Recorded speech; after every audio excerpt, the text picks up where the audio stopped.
போனால நம்ம உறவுகளை ஏற்படுறத பார்த்துருக்கோம். ஆனா இதே போனால உறவுகள் முறியறத நம்ம பார்த்துருக்கோமா? பார்த்துருக்க மாட்டோம்னு தான் நினைக்கிறேன்.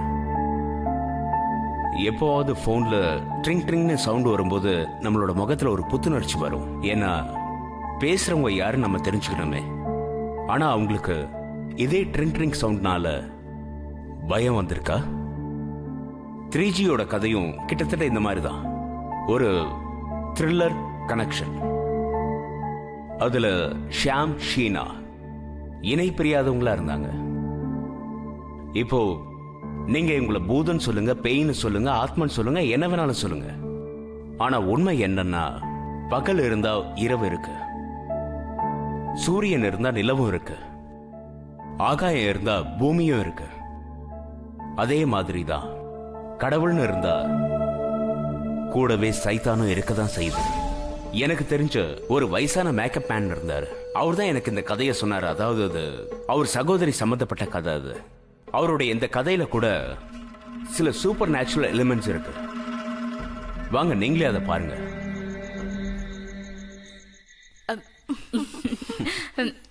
இதோ இன்னொன்னு வச்சுக்கோங்க. ஏன் சாப்பிட மாட்டேங்கிறீங்க? என்ன பார்த்தா யானை மாதிரியா இருக்க, ஊட்டிக்கிட்டே இருக்கீங்க.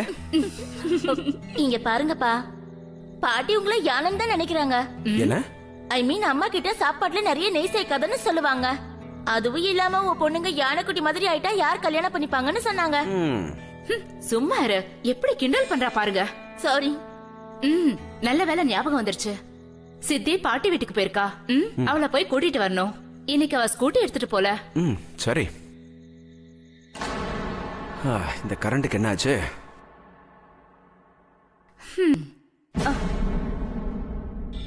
ஐயோ, இந்த பொண்ணு மறுபடியும் பாலுக்கு வந்துருச்சா? ஜன்னலை திறந்து வச்சுட்டு வந்திருக்கியா? போ போய் விரட்டி விடு போ. இப்பவே போய் ஒரு வழி பண்றேன். நான் போய் கேண்டில் எடுத்துட்டு வரேன்.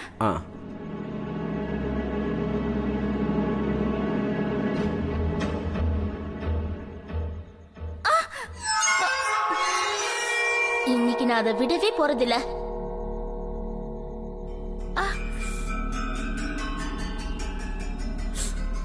அச்சோ, எல்லா வேலையும் நானே பண்ண வேண்டியதா போயிடுச்சு. ரித்தி இன்னுமா வரல? இல்லையே. ரித்தி, ரித்தி சீக்கிரமா வா, சாப்பாடு ஆறிட போகுது.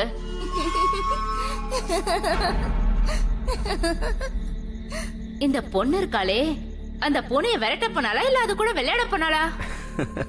நான் போய் பாத்துட்டு வந்துடுறேன்.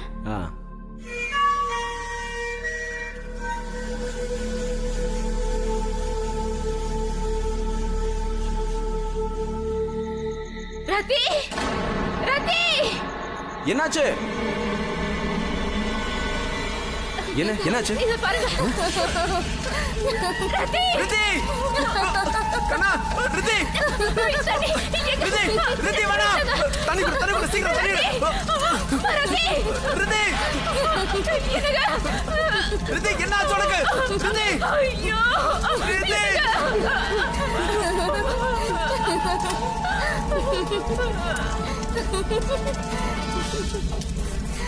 மத்திய பிரதேசத்தை சேர்ந்த ஒரு சின்ன நகரம் தான் இந்தோர். வண்ணமயமான துணிகளை உடுத்திக்கிட்டு சில நேரங்கள்ல சைக்கிளையும் சில நேரங்கள்ல காஸ்ட்லி கார்லயும் போவாங்க. இந்த ஊர் எவ்வளவு வித்தியாசமானதோ இந்த ஊர் மக்களும் வித்தியாசமானவங்க. அதை விட வித்தியாசமானது இந்த ஊர்ல நடந்த சில வித்தியாசமான சம்பவங்களோட உண்மை கதைகள். இன்னைக்கு நாம இந்த மாதிரி ஒரு சம்பவத்தை தான் பேச போறோம். எந்த கதைகள்ல சூப்பர் நேச்சுரல் பவர்ஸ், அதாவது பரலோக சக்திகள் சம்பந்தப்பட்டிருக்கு.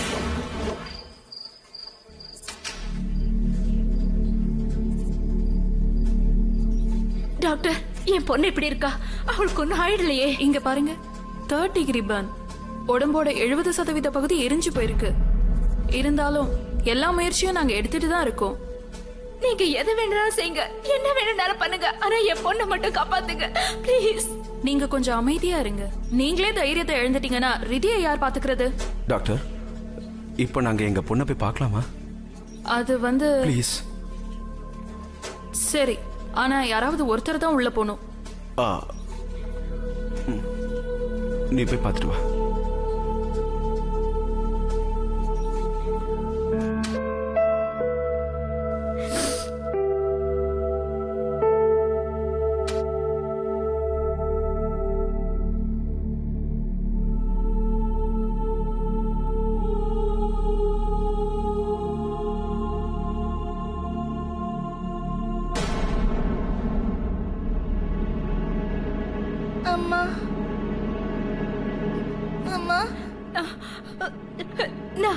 நான் இங்கதாம்மா இருக்கேன்.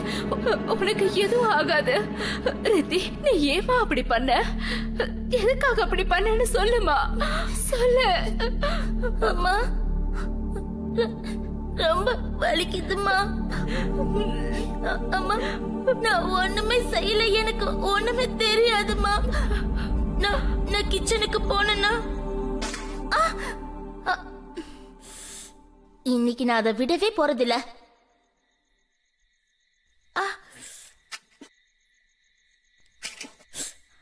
அச்சோ, எல்லா வேலையும் நானே பண்ண வேண்டியதா போயிடுச்சு. அந்த பூனை எங்க போச்சு?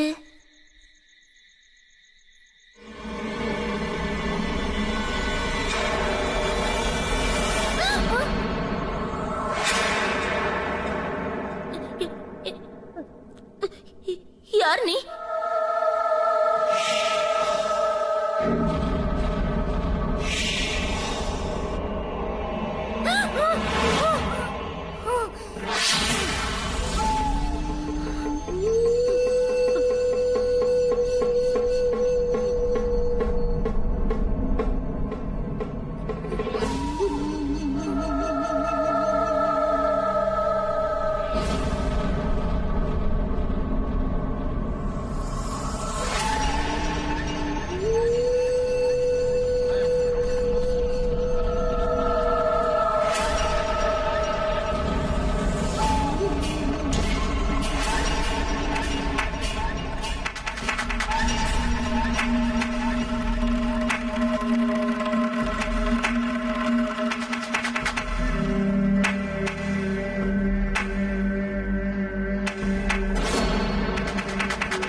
நீ என்ன சொல்ற?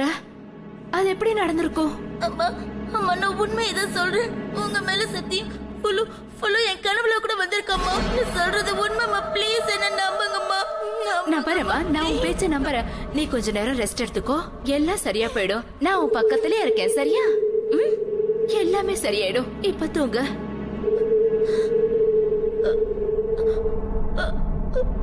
எக்ஸ்பர்ட் சொல்றதெல்லாம் வச்சு பார்க்கும்போது இந்த சம்பவங்கள்லாம் நிறைய பேருக்கு பிரம்ம பிடிச்சிருக்குன்னு தெரிய வருது. அப்படி பார்த்தா பிரித்தியோட நிலைமை பிரம்ம தான் பிடிச்சு போயிருக்கா, இல்லனா ஒரு ரகசியமான உண்மை. காந்தி அவங்க கணவர் ரவி கிட்ட இந்த ரகசியத்தை சொன்னப்போ ரெண்டு பேருமே இதை பெருசாவே எடுத்துக்கல. ஏன்னா பிரித்தியோட மனப்பிரம நினைச்சாங்க, அதாவது ஹாலுசினேஷன்.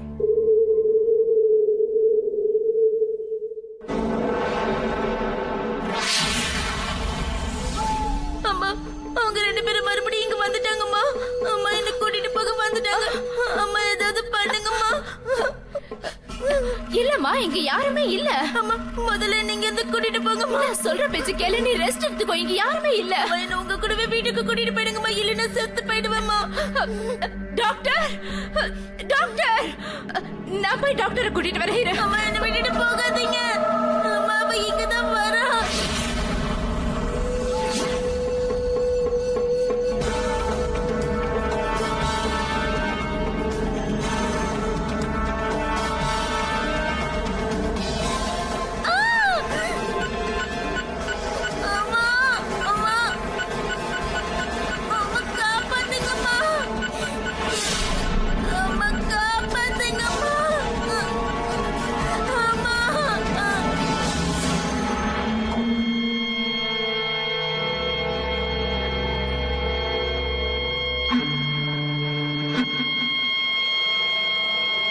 வாங்க டாக்டர். இத பாரு ரித்தி, டாக்டர் வந்துட்டாங்க. ரித்தி, உனக்கு ஒண்ணு ஆகாதுமா, சரியா? எழுந்திரிமா, கண்ணை திறந்து பாரு. I am sorry. She is no more.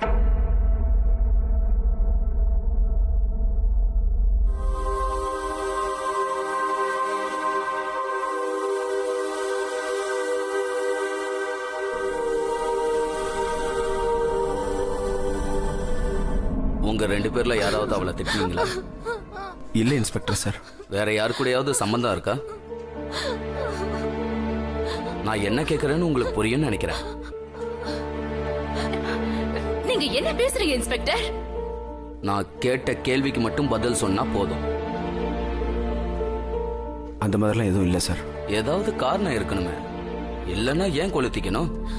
Inspector sir, அவ ஏன் இந்த மாதிரி செஞ்சுக்கிட்டான்னு எங்களுக்கே எதுவுமே புரியல. அது கூடிய சீக்கிரம் தெரிஞ்சிடும். போஸ்ட்மார்டம் முடிஞ்சதுக்கு அப்புறம் உங்ககிட்ட மறுபடியும் விசாரணை பண்ணுவேன்.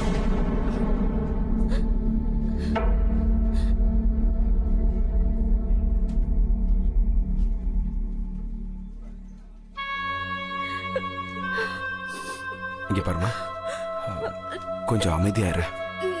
இங்க பாத்தியா, இவளையும் நம்ம தானே பாத்துக்கணும். இங்க பாரு, அவ முன்னாடி எதுவும் தேவையில்லாம அதிகமா பேச வேணாம், சரியா? ஏன் சொல்றேன்னா, ரித்தியோடைய இறப்புனால அவளுக்கு மன அழுத்தம் வந்துடக்கூடாது.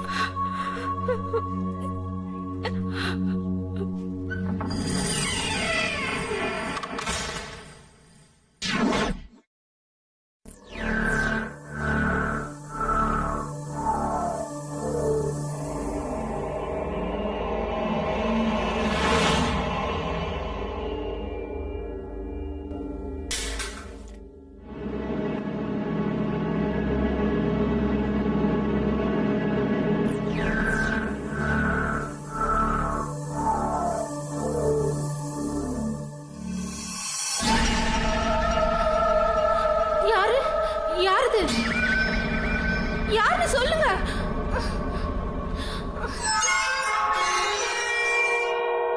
யாரு கேக்குறல்ல?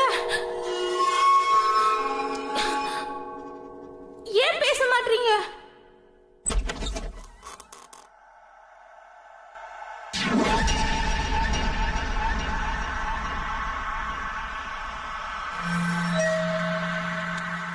இங்க யாருமே இல்லையே.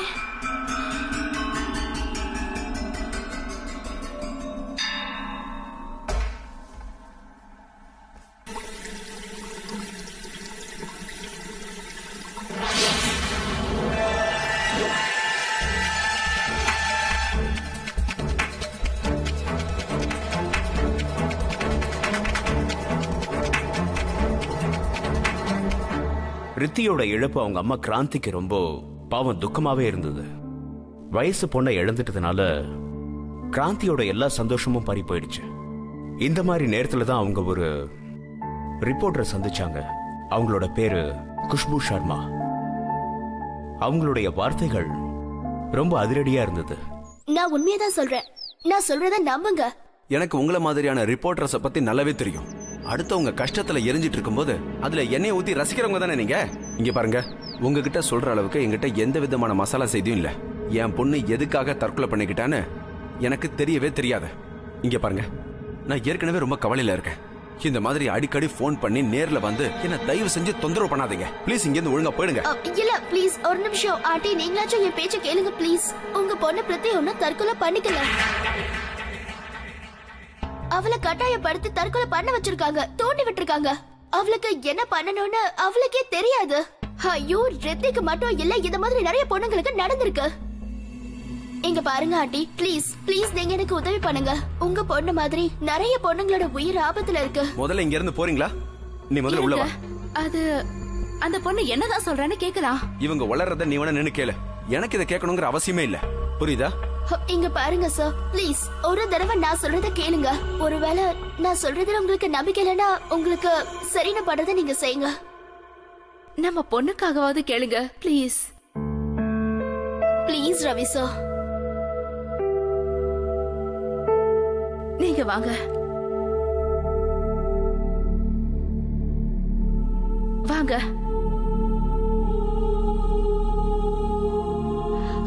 ஆண்டி, அங்கிள், எனக்கு தெரியும் ரித்தியோட துக்கத்துல இருந்து நீங்க வெளியில வரணும்னு நினைக்கிறீங்க. ஆனா உண்மை என்னன்னா, ரித்தி அன்னைக்கு தற்கொலை பண்ணிக்கல. ஆமா ஆண்டி, நான் சொல்றது உண்மை. இது ஒரு சதி வேலை. நீங்களே பாருங்க. இந்தாங்க, இத பாருங்க, இத பாருங்க அங்கிள், இத பாருங்க.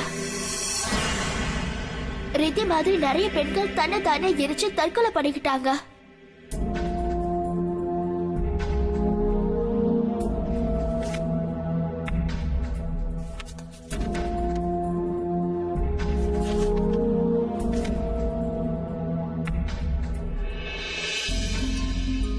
பாருங்க, எல்லா பொண்ணுங்களும் சாகறதுக்கு முன்னாடி ஏதோ 2 பொண்ணு இருந்திருக்காங்க, என்கிட்ட வந்துருன்னு கூப்பிட்டுருக்காங்க.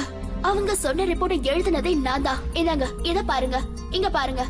நான் இதுல நிறைய ரிசர்ச் பண்ணிருக்கேன்.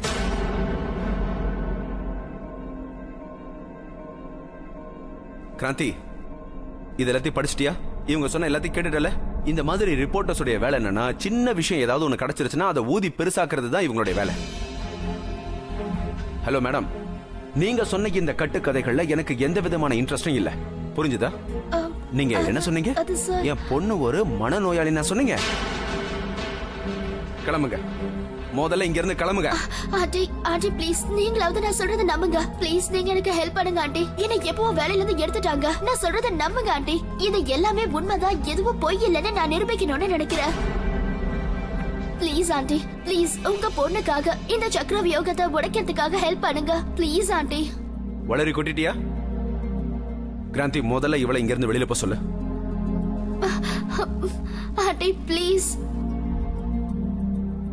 கிராந்தி விருத்தியோட சாவுக்கான காரணத்தை தெரிஞ்சுக்க விரும்பினா அவங்களோட மனசுல எண்ணற்ற கேள்விகளுக்கு விட தெரிய வேண்டியதா இருந்தது. ஆனா ஆச்சரியமான விஷயம் என்னன்னா, அந்த எல்லா கேள்விகளுக்கும் ஆன பதில் இவ்ளோ வித்தியாசமா இருக்கும்னு அவங்க எதிர்பார்க்கவே இல்லை. Thank you so much aunty. என்னை நம்பினதுக்கு ரொம்ப நன்றி. என்னை பார்க்க வந்ததுக்கும் நன்றி. நீ என்ன சொல்ல வந்தியோ சொல்லு. ரித்தியோட மரணத்தை பத்தியா? இதோ இத பாருங்க ஆண்டி, இந்த போட்டோவை பாருங்க. இந்த போட்டோ ரீமா நிஷாவோடது. வயசு 18. கொஞ்ச நாளாவே ரொம்ப கவலையா இருந்தாங்க. அவங்க அம்மா கிட்ட நிறைய கெட்ட கனவு வரதா சொல்லிருக்காங்க. ஒரு நாள் வீட்டு ஆளுங்களோட கோவிலுக்கு போயிருக்காங்க. வழியில பெட்ரோல் நிரப்புறதுக்காக வண்டி நிறுத்திருக்காங்க.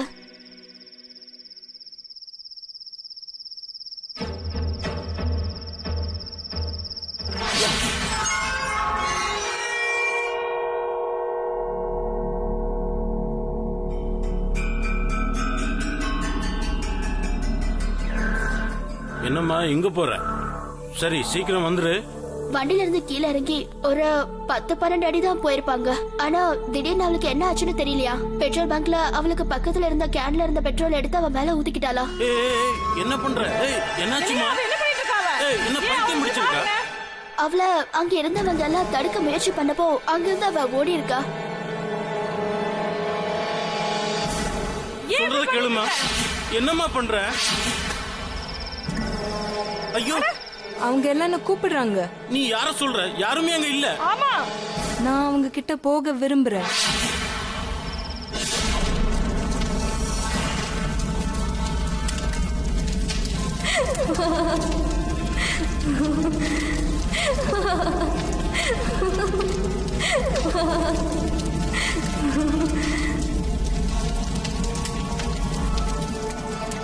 குடும்பத்துல இருந்த மத்தவங்களுக்கும் எதுவும் புரியல. அவ இந்த சின்ன வயசுல எதுக்காக தற்கொலை பண்ணிக்கணும்னு யோசிச்சாங்க. இத பாருங்க, இத பாருங்க. வசுத்ரா மாது, இந்த நியூஸ் பேப்பர்ல கூட வந்துச்சு. ஒரு நாள் அவங்க ஃபேமிலியோட பிக்னிக் போயிருந்தப்போ எல்லாம் நல்லா தான் போயிட்டு இருந்திருக்கு. ஆனா திடீர்னு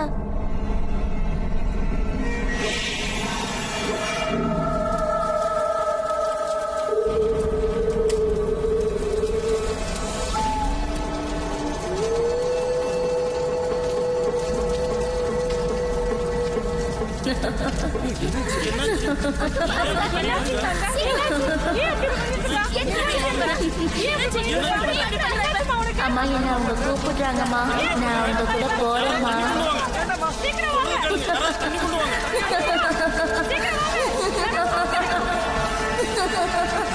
ஆண்டி, இந்த மாதிரி 1-2 இல்ல, இண்டோர்ல நிறைய பொண்ணுங்க தற்கொலை பண்ணிருக்காங்க. அதுவும் ஒரே மாதிரி.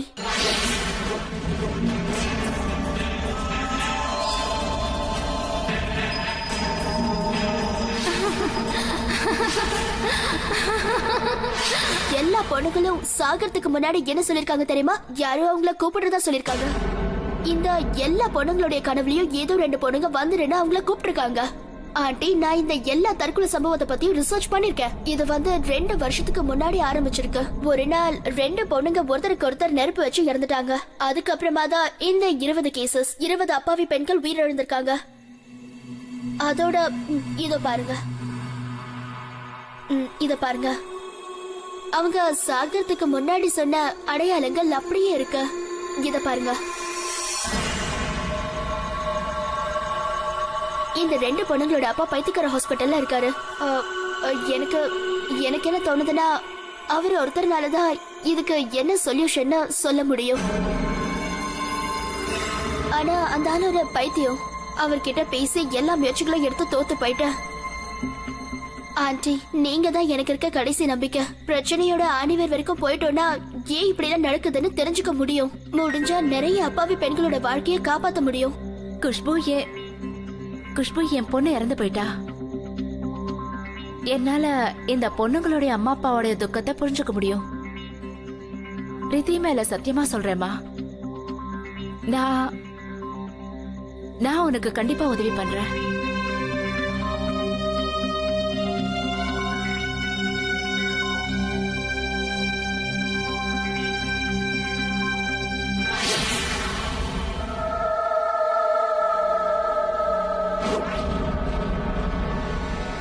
அட கடவுளே,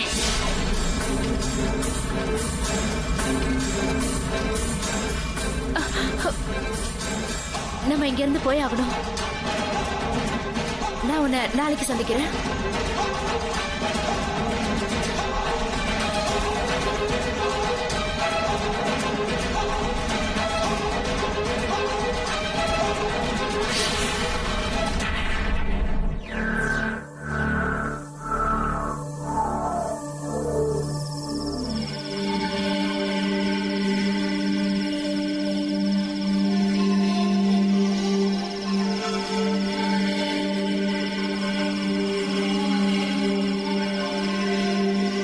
சித்தி,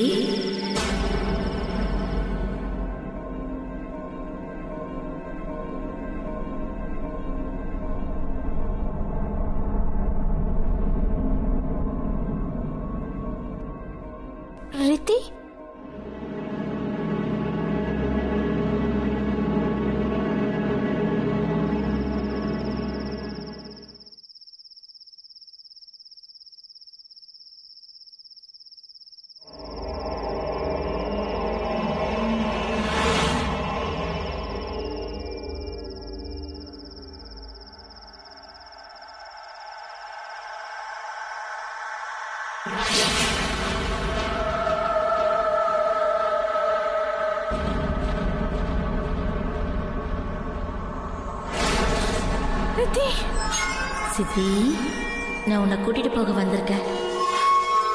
என் கூட வந்துடு. முடியாது. நம்மெல்லாம் ஒண்ணா இருக்கலாம். முடியாது. சின்ன வயசுல விளையாடின மாதிரி விளையாடலாம். ரித்தி, எனக்கு பயமா இருக்கு. இத பாரு, என்ன ஒண்ணும் பண்ணிடாத. நான் உன்னோட அக்கா சித்தி, என்னை பார்த்து பயப்படாத. ரித்தி, எனக்கு ரொம்ப என் கூட வா.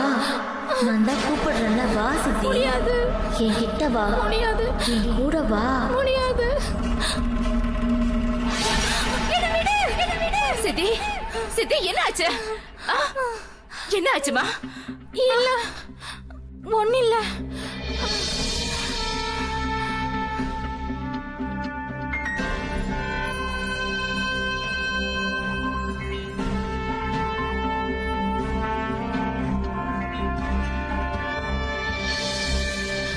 இத பாருமா,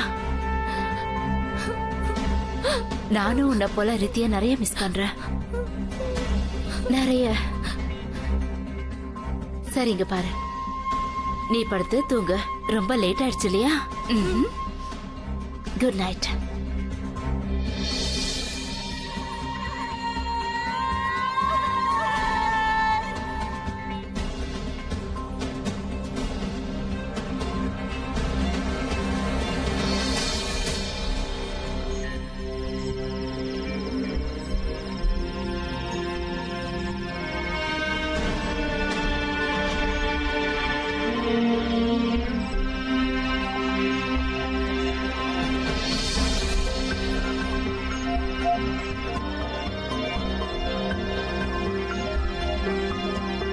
ஆண்டி, இந்த மாதிரி 1-2 இல்ல, இண்டோர்ல கிட்டத்தட்ட நிறைய பெண்கள் தற்கொலை பண்ணிருக்காங்க. அதுவும் ஒரே மாதிரி. இந்த எல்லா பொண்ணுங்களுடைய தற்கொலையிலயும் ஏதோ 2 பொண்ணுங்க என்கிட்ட வந்துருன்னு கூப்பிட்டு இருக்காங்க. அந்த 2 பொண்ணுங்களோட அப்பா பைத்தியக்கார ஹாஸ்பிட்டல்ல இருக்காரு. அவரால மட்டும்தான் இந்த பிரச்சனைக்கு என்ன சொல்யூஷன் சொல்ல முடியும். நீங்க தான் எனக்கு இருக்க கடைசி நம்பிக்கை. நாம இந்த பிரச்சனையுடைய ஆணிவை வரைக்கும் போயிட்டோம்னா நிறைய அப்பாவி பெண்களை காப்பாற்ற முடியும்.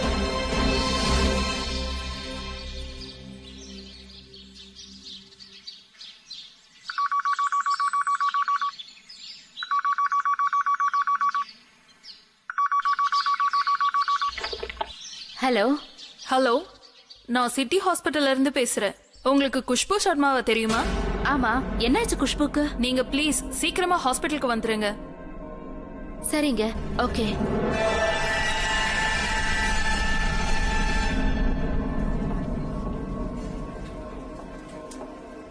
குஷ்பு குஷ்பு சர்மாவை சந்திக்கணும். ஹாஸ்பிட்டல்ல இருந்து போன் வந்தது. ஓஹா, room number 312. But she is no more. என்னது?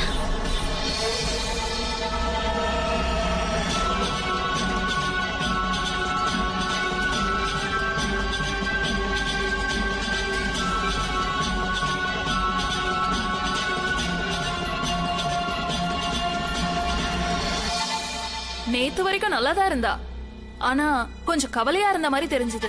ஏன்னா கொஞ்ச நாள் முன்னாடி வேலையும் போயிருச்சு. நேத்து நடுராத்திரி கிட்டத்தட்ட 3:30 இருக்கும். நான் கிச்சன்ல தண்ணி குடிக்க போனேன். ஏதோ பயங்கரமா எரியற வாசனை வந்துச்சு. நான் குஷ்புவோட ரூம் ஜன்னல்ல இருந்து எட்டி பார்த்தப்போ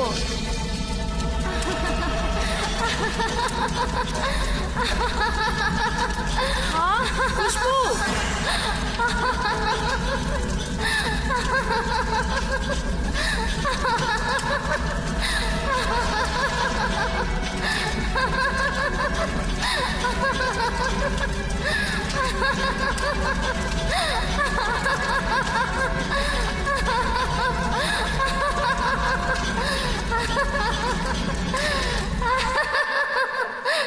நான் நேத்து தான் அவளை சந்திச்சேன். ஆனா இனிமே அவங்கள சந்திக்க முடியாதுன்னு எதிர்பார்க்கவே இல்லை. அந்த 2 பொண்ணுங்க ரித்திய மாதிரியே குஷ்புவையும். சரிம்மா, நீங்க போலாம். Inspector sir, inspector sir, Khushbu அந்த பொண்ணு தற்கொலை பண்ணிக்கல. அது ஏன் பொண்ணும் அதே மாதிரிதான் எரிஞ்சு செத்து போனா. இந்த எல்லா பொண்ணுங்களுடைய மரணத்துல ஒரு பெரிய ரகசியம் இருக்கு. இங்க பாருங்க கிராந்தி, நீங்க கொஞ்சம் அமைதியா இருங்க. நீங்க உங்க பொண்ணு இறந்த சோகத்துல இருக்கீங்கன்னு எனக்கு நல்லா தெரியுது. ஆனா இதெல்லாம் ஒரு தற்கொலை பிரச்சனை இல்ல இன்ஸ்பெக்டர் சார், நான் சொல்றத கொஞ்சம் நம்புங்க. இங்க பாருங்கம்மா, குஷ்பு அவங்க மேல மண்ணெண்ணெயை ஊத்திக்கிட்டு கொளுத்திக்கிட்டாங்க. அட பாருங்க இன்ஸ்பெக்டர் சார். இங்க பாருங்க, நீங்க தயவு செஞ்சு வீட்டுக்கு போங்க. நான் உங்க வீட்டுக்கே வந்து உங்ககிட்ட ஸ்டேட்மெண்ட் வாங்கிக்கிறேன். ப்ளீஸ் போங்க, போலாம்.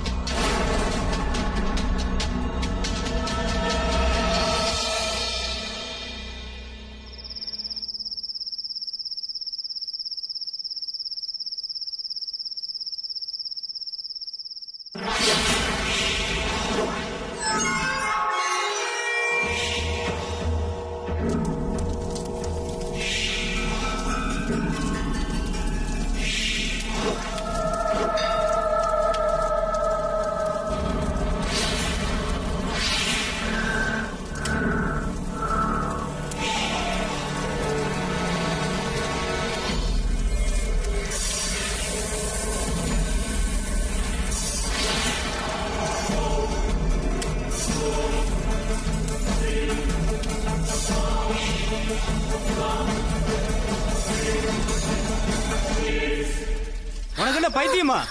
நீ எரிஞ்சு போயிருந்தீனா என் வேலையை போயிருக்கோம். அட யார் இது? யாருன்னே தெரியல.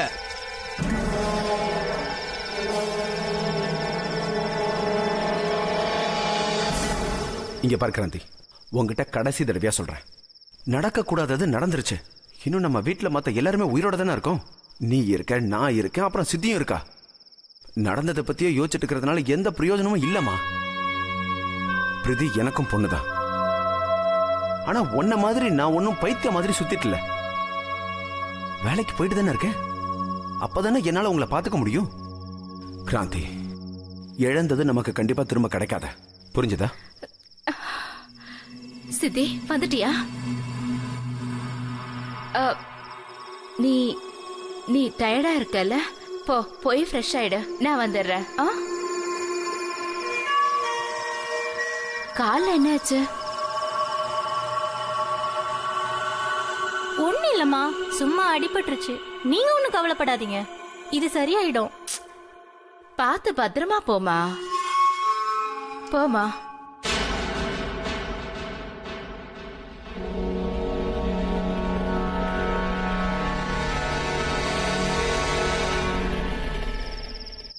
ஐயோ, நீங்க நான் சொல்றது ஏன் நம்ப மாட்டேங்கிறீங்க? பொண்ணு இறந்த சோகத்துல எனக்கு பைத்தியம் பிடிச்சிருக்குன்னு நினைக்கிறீங்களா? ரவி, நான் சொல்றத கொஞ்சம் நம்புங்க ப்ளீஸ். நான் அந்த 2 பொண்ணுங்களையும் என் கண்ணால பார்த்தேன். கிராந்தி, சித்தி இப்ப வீட்டுக்கு வந்துட்டா. இந்த பேச்சை இதோட நிறுத்திக்க, சரியா? ஒரேடியா நான் சொல்றத நல்லா கேட்டுக்க. அவளும் உன்ன மாதிரியே மென்டலி டிஸ்டர்ப் ஆகக்கூடாது.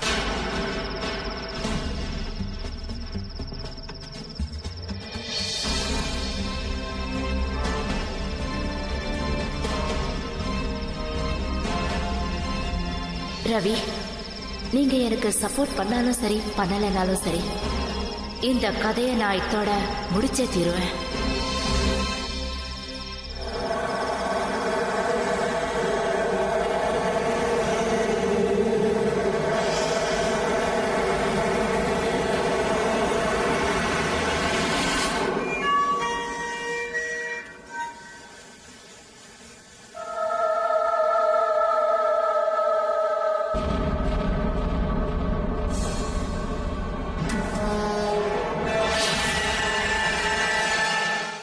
கிராந்திக்கு இப்போ நம்பிக்கை வந்துடுச்சு. எல்லா சாவுக்கும் காரணம் இந்த ரகசியமான பொண்ணுங்க தானே தெரிஞ்சது. ஆனா இத பத்தி 2 பேருக்கு மட்டும்தான் தெரிஞ்சிருந்தது. ஒன்னு அந்த கிராந்தி, இன்னொன்னு அந்த குஷ்பு. ஆனா அந்த குஷ்பு தற்கொலை பண்ணிக்கிட்டதுக்கு அப்புறம் கிராந்தி கிட்ட ஒரே ஒரு வழிதான் மிஞ்சி இருந்தது. அந்த வழி அவங்களே அந்த மென்டல் அசைலம் போய் அந்த 2 பொண்ணுங்களோட அப்பாவை சந்திக்கிறது. 2 பொண்ணுங்க தற்கொலை பண்ணிக்கிட்டாங்களே, அவங்க அப்பா எங்க பேஷண்டா இருக்காரு, அவரை நான் பார்க்கணும். இல்ல மேடம், அவரை பார்க்க யாருக்கும் அனுமதி இல்ல. எங்க பாருங்க ப்ளீஸ். இவங்க எந்த பேஷண்ட பார்க்கணுமா? அந்த பைரமேனியா பேஷண்ட பார்க்கணுமா? நான் உனக்கு எத்தனை முறை சொல்லியிருக்கிறேன், 3rd டிகிரி பேஷண்ட் சந்திக்க யாரையும் விடக்கூடாது. டாக்டர் ப்ளீஸ், நான் அந்தால முக்கியமா சந்திச்சே ஆகணும். ஏன்னா என்கிட்ட நேரமே இல்ல. என் பொண்ணு அவங்க பொண்ணுங்க மாதிரியே தற்கொலை பண்ணிக்கிட்டாங்க.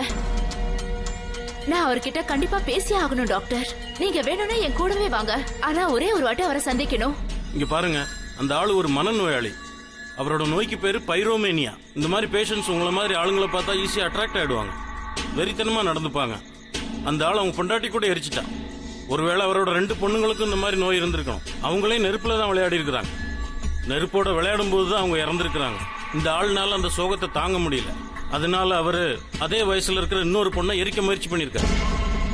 சில வருஷங்கள் போலீஸ் இவரை ஜெயில வச்சிருந்தாங்க. அதுக்கப்புறம் அவரை இங்க அனுப்பிட்டாங்க. நாங்க தான் அவருக்கு சிகிச்சை செய்ய ட்ரை பண்ணிக்கிட்டு இருக்கோம். டாக்டர், இது ரொம்ப இம்பார்ட்டன்ட்.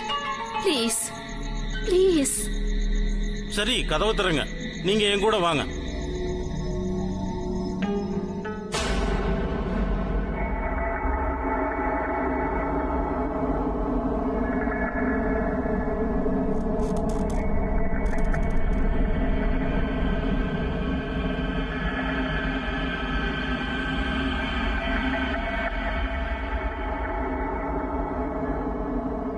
பிரகாஷ், நான் தான் கிராந்தி.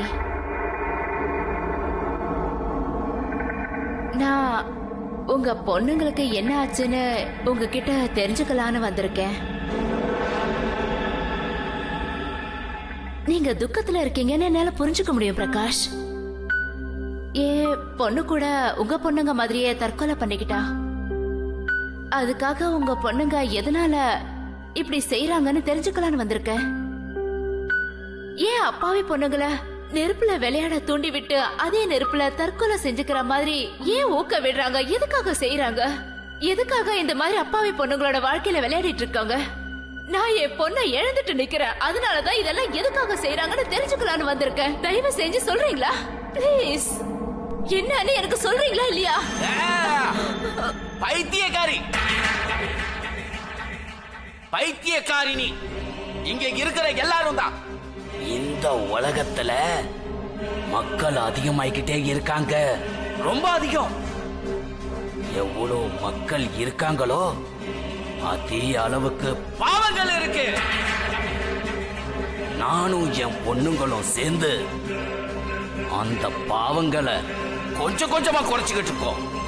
ஆமா, ரொம்ப வருஷம் கஷ்டப்பட்டு இதெல்லாம் செய்யற அளவுக்கு நான் தான் தயார் செஞ்சேன். அவங்களோட அம்மா ரொம்ப அதிகமா தொல்லை பண்ணிக்கிட்டே இருந்தா. என் பொண்ணுங்களை என்கிட்ட வரவே விட மாட்டா. அப்பதான் ஒரு நாள் அவளை ரொம்ப தூரத்துக்கு அனுப்பிட்டேன். ஏன்னா அப்பதான் அவ எங்க கூடவே இருக்க முடியாது. அவளை எரிச்சிட்ட எரிச்சிட்ட எரிச்சிட்ட எரிச்சிட்ட எரிச்சிட்ட. இப்போ என் பொண்ணுங்க என்னோட வேலைய செஞ்சுக்கிட்டு இருக்காங்க, பொண்ணியும் சம்பாரிச்சுக்கிட்டு இருக்காங்க. இன்னைக்கு நான் என் பொண்ணுங்களை நினைச்சு கர்வப்படுறேன் கர்வப்படுறேன் கர்வப்படுறேன். என் பொண்ணுங்களை நினைச்சு நான் ரொம்ப கர்வப்படுறேன். கர்வம்.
பைத்தியக்காரா, உன்னுடைய இந்த கேவலமான எண்ணத்தால அந்த அப்பாவி பொண்ணுங்க மட்டும் இல்ல, உன்னுடைய 2 பொண்ணுங்களும் அனுபவிச்சுட்டு தான் இருக்காங்க. அது தெரியுமா உனக்கு?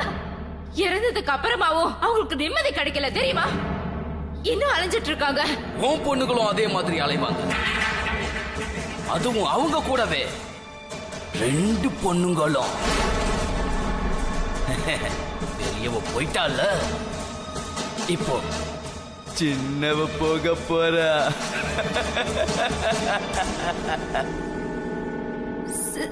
சித்தி போயிடுவாளா? சித்திய கூடவா? உன்னை நான் எச்சரிக்கிறேன் எச்சரிக்கிறேன்.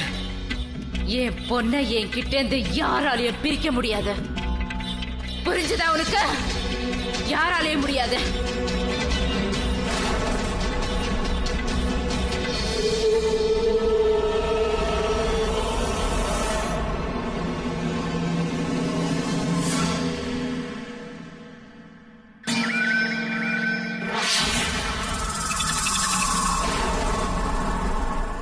கிராந்திக்கு அவங்களோட பொண்ணு சித்தியை காப்பாத்த அவங்களுக்கு எந்த ஒரு வழியுமே தென்படல.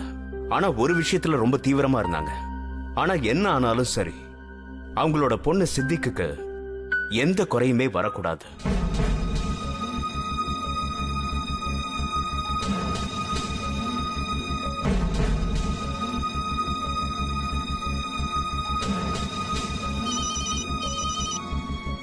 கிராந்தி சொல்லு. ரவி ரவி, அது சித்தி எங்க இருக்கா? அது சரி, முதல்ல நீ எங்க இருக்கன்னு சொல்லு. ரவி, இது கேள்வி கேட்கிற நேரம் இல்ல. சித்தி எங்க இருக்கான்னு சொல்லு. நான் சொல்றது கேளு. சித்தி உயிருக்கு ஆபத்து.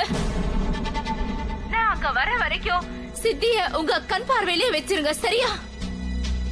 அவகிட்ட போன கொடுங்க, அவளை கூப்பிடுங்க. சரி, இரு கூப்பிடுறேன்.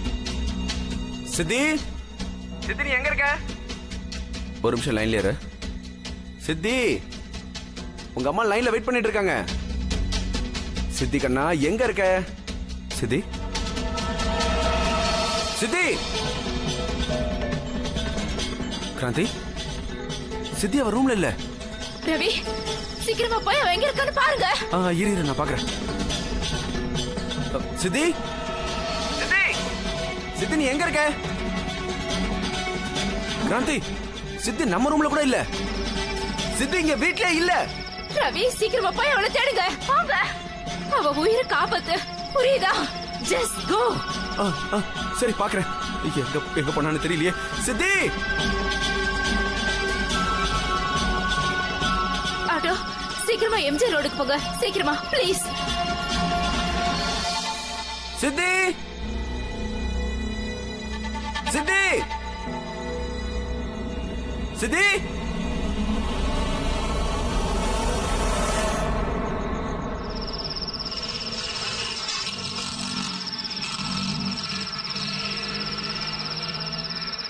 கொஞ்சம் சீக்கிரமா போங்க.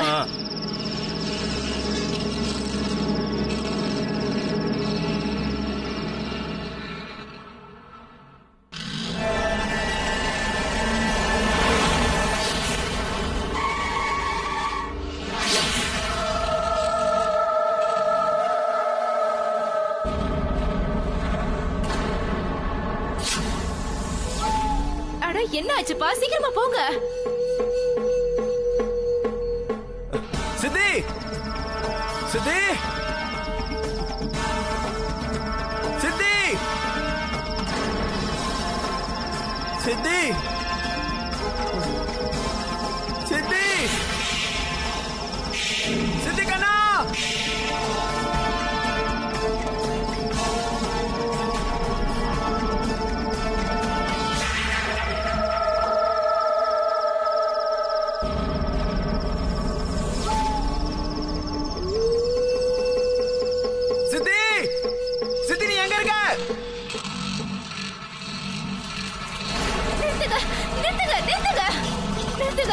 என்ன ஆச்சு பாருங்க.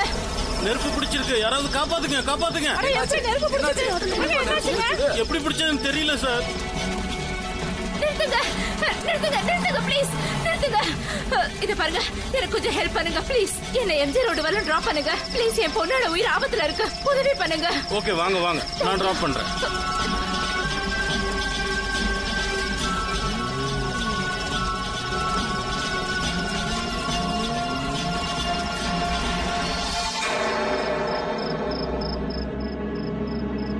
சித்தி ஏய் சித்தி நில்லுமா.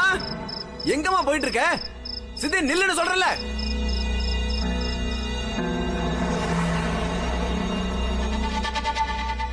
கொஞ்சம் சீக்கிரமா போங்க சார். எமர்ஜென்சி அதனாலதான். சித்தி எங்க போற நீ? கேட்டுட்டு இருக்கல.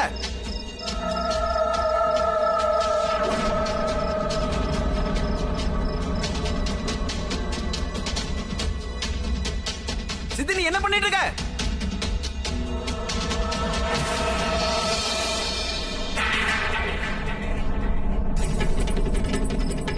சித்தி என்ன பண்ற? வேணா வேணா அப்படி செய்யாத.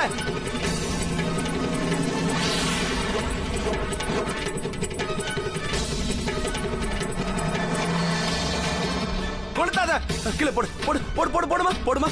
அப்பா நான் போயே ஆகணும்ப்பா.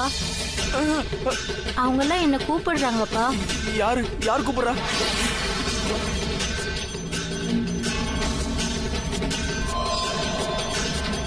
நான் போறேன்ப்பா. வேணாமா வேணாம் ப்ளீஸ் சொல்றத கேளுமா. சித்தி ரவி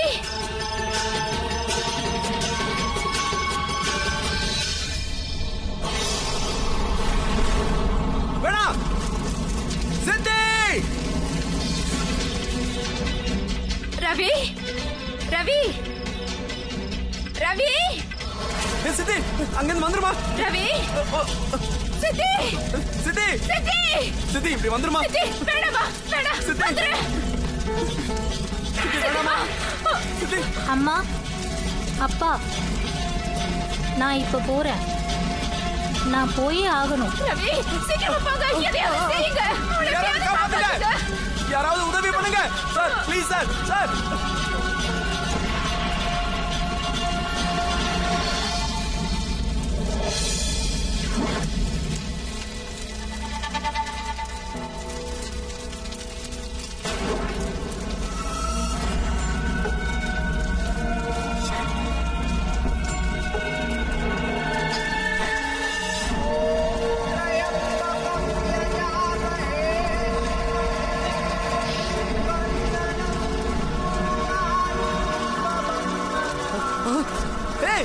நீ எங்க போற கிராந்தி?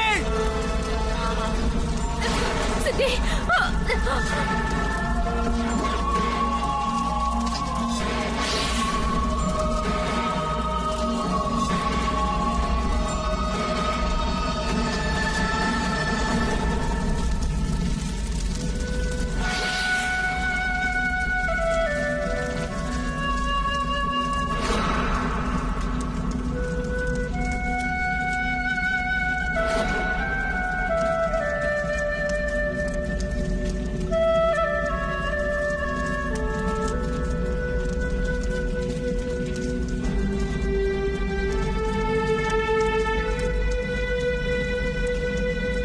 நம்ம பேரனாமல் எக்ஸ்பர்ட் வீணு சாந்தல் என்ன சொல்றாங்கன்னா, இது ஒரு ரெசிடுவல் ஹாண்டிங்கான கேஸ்.